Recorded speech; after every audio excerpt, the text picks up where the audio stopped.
Balingani, Mabhungu naMatshitshi sanibonani. Igama lami uSpooky Ann isiZulu. Namhlanje sizodingida sicubungule sichaze umbhalo buciko obizwa ngokuthiwa Impi Yabomdabu Isethunjini obhalwe nguJC Buthelezi. Sizocubungula isahluko sesine. Ngifuna ukufinqa ngigoqa ukuze siqonde ukuthi lesi sahluko simayelana nani. Ekufinqeni kwami ngifuna ukusebenzisa uphawu lokuhlaziya olubizwa ngokuthiwa isakhiwana.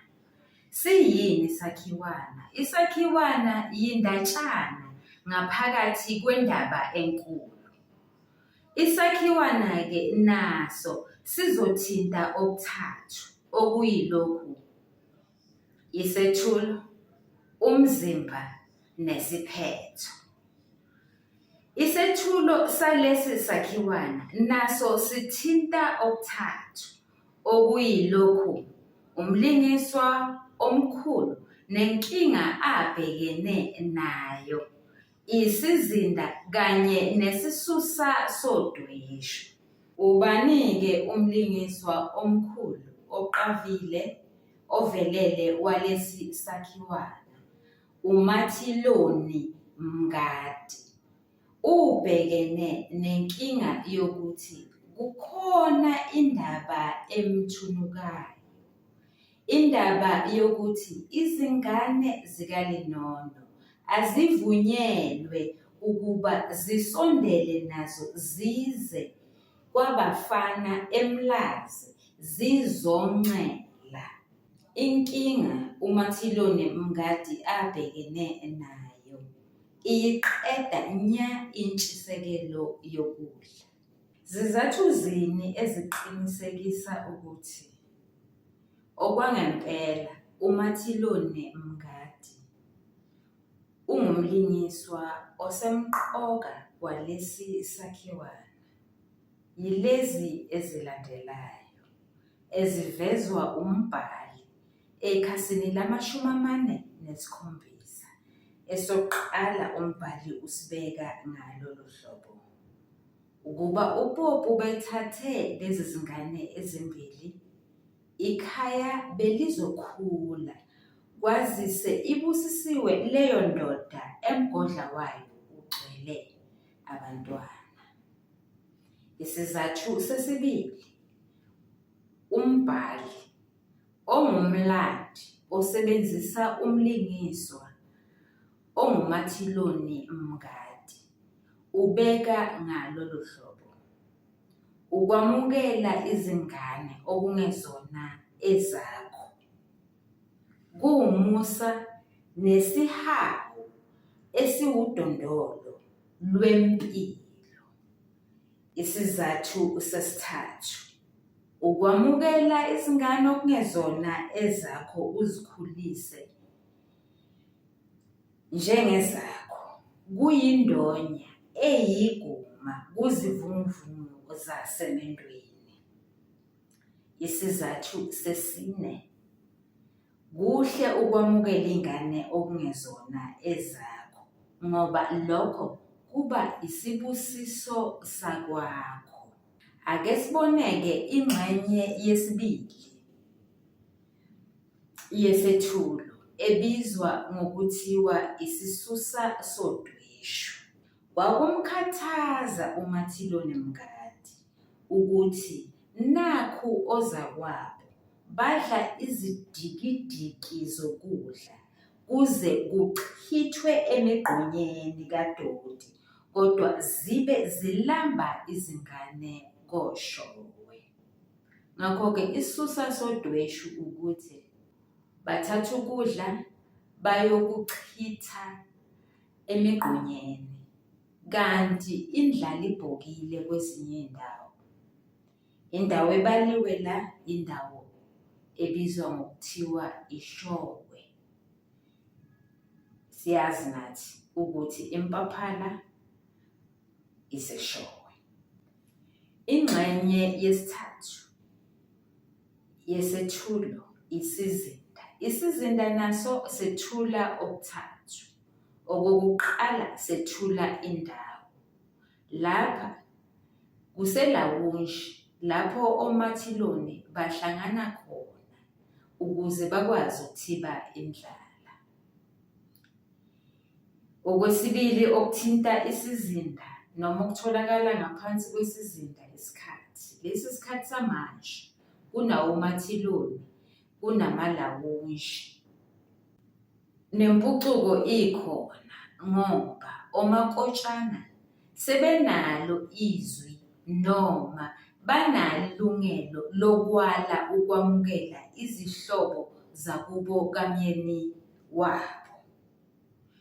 Okwesithathu okuqukethwe isizinda isimo senhlalo. Balingani bami nane bafundi, uma ubheka isihlokwana salesi sahluko esifundeka ngalolu hlobo, ngozibutha zonke izingane zomyeni wami. Lesi sihlokwana sethula isimo senhlalo ukuthi asisihle.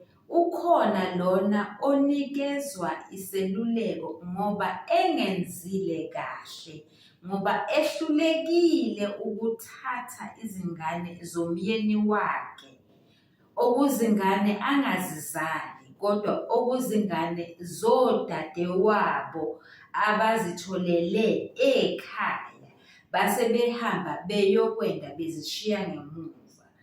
Ngokwesintu noma usikompilo lwethu, lezo ngane ezomalume. Ngakho-ke izingane zikaLinono izingane zikabafana. Lona okhuluma lawa mazwi akawabeki nje ngoba ejabule, uwabeka nje ngoba edangele. Balingani bami nane bafundi, it is amazing that on the following page, literally so, umbhali introduces another main character of this subplot. Yabo lo ubuchule obedlulele. Lesi sahluko sesinesakhiwana sesibili. Kulesi sakhiwana kuphinde kwethulwe umlingiswa wesibili ovelele osemqoka. Ake siboneke. Lesi sakhiwana okokuqala sinesethulo,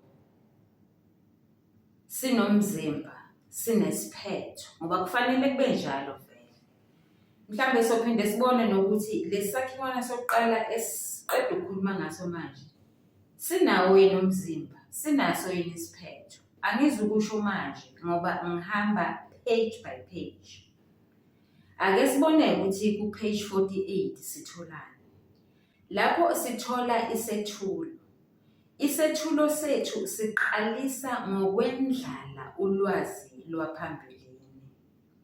Ulwazi lwaphambilini lusethulela ukuthi yini ebikade yenzeka. Mhlawumbe kulowo mlingiswa osemqoka noma kwalowo mlingiswa osemqoka noma empilweni yakhe nje in general. Sithola la ukuthi kwethulwa indikimba encane okuyindikimba yobuqhingi. UPoppy ubhekene nokufunda kwezingane esikoleni, kanti uBafana ubhekene nokondla izinja zabo ezimbili. Aphinda athengele izingane izingubo zesikole, kanti uPoppy uthenga inswenko. UPoppy unebhuku lakhe lasebhange, ibhange lakhe iStandard Bank. uBafana unebhuku lakhe lasebhange, ibhange lakhe iTrust Bank. uPoppy ushayela imoto yakhe ewuhlobo lwe-BMW, kanti uBafana naye ashayele eyakhe ohlobo lwayo liwu-Mercedes. uPoppy athele egalaji kwaNene, uBafana athele egalaji kwaShembe. uPoppy yena ohamba nezingane ukuya esontweni. azilokothi nje nangelinye ilanga zigibele emotweni kabafana. Lokhu umbhali ukubiza ngokuthi yi-division of needs, interests, goals and labor. Ubuqhingi bukapakela nasemabhodweni. UPoppy akayidli ingulube, kanti ngoLwesihlanu akayidli inyama ngoba elandela abangane bakhe abanalezo zinkolo ezithinta lokho. UPoppy akawuthandi ikhafeyini noshukela futhi ngokunjalo. UPoppy uqatshiselwa ukudla okungenawo usawoti, kanti uBafana udla noma yini. Leyo mikhuba yabo yagcine ikapakela nasey'nganeni zabo. UMelody ufana noyise nse, udla nalokhu unina angakuthandi. Umbhali uthi uMelody uthanda zonke izinto ezingathandwa ngumama wekhaya, kanti indodana yabo u-Euthanasia udla njengonina, ukusho ukuthi ulandela ezinyathelweni zikaPoppy. Balingani bami nani bafundi, sesiqedile-ke manje ngendikimba yobuqhingi eyethulwe ngolwazi lwaphambilini. Ake sithathe ingxenye ebizwa ngokuthiwa isethulo. Siyazi ukube nje lokhu bekungesona isakhiwane, bekuzokuba nesethulo, kube nomzimba, kube nesiphetho. Manje asazi noma kuzoba kanjalo yini. Ake sibone, isethulo salesi sakhiwane siyakuthinta okuthathu. Sithinta umlingiswa osemqoka nenkinga abhekene nayo. Sithinte isizinda, sithinte isisusa sodweshu. Umlingiswa osemqoka uPoppy ubhekene nenkinga yokuthi unaso isifiso sokwazi ukuthi ucele onguninalume kaBafana ubezothini ngelanga ayefike ngalo noma ngamalanga amabili ayefike ngalo. Siyakhumbula sonke akalalanga kwaBafana, kodwa uBafana wambona kabili. Ngakho uPoppy uyafuna ukwazi ukuthi kungani ubezothini. Ingxenye yesibili, isizinda. Isizinda sithinta okuthathu. Okokuqala, indawo.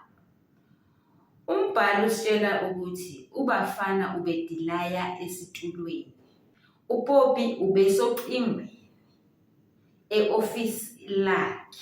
Isikhathi samanje kunezitulo, kunezingcingo, isimo senhlalo asihle ngoba umbhali wethula lesi sethulo ngokusebenzisa udweshu lwangaphandle. uBafana noPoppy siyabezwa bengqubuzana bengavumelani. uPoppy aze asebenzise amazwi anolimi olungavumelekile, ulimi umuntu wesifazane engafanele alisebenzise uma ngabe ekhuluma nomuntu wesilisa. Ama-feminist azongibulala. Ake ngithi nje umuntu engafanele alisebenzise uma efuna ukukhombisa inhlonipho. Isisusa sodweshu, uBafana akafuni ukuveza ukuthi ucelo bethini. Uvele athi nje uyabazi abantu basemafama, angaphumi nazwi, angaphumi nampendulo. Balingani bami nani bafundi, sizoqhubeka ngokuzayo. Niyathandwa, nisale.